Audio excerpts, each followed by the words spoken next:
ખબરોમાં બન્યા રહેવા માટે બેલ આઇકોન દબાવો અને એબીપી અસ્મિતાને સબસ્ક્રાઇબ કરો। બનાસકાંઠાના દાંતીવાડામાં રાવડાવાસ સીમમાં બાળકીના પેટમાંથી બંદૂકની ગોળી નીકળતા ચકચાર મચી ગઈ।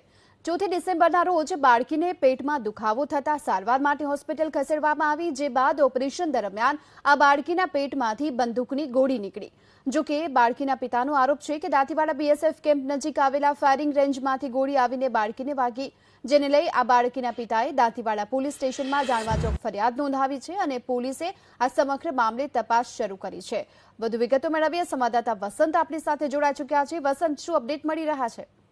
જી બિલકુલ, દાંતીવાડાના રાવળવાસમાં 7 વર્ષીય સૂર્યાબા વાઘેલા નામની બાળકીના પેટમાંથી ઓપરેશન દરમિયાન બંદૂકની ગોળી મળી આવતા સમગ્ર પંથકમાં ચકચાર મચી ગઈ છે।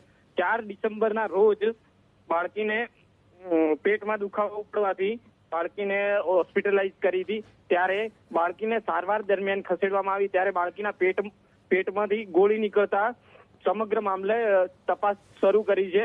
બાળકીના પિતાએ દાંતીવાડા પોલીસ મથકે જાણવાજોગ ફરિયાદ નોંધાવી છે।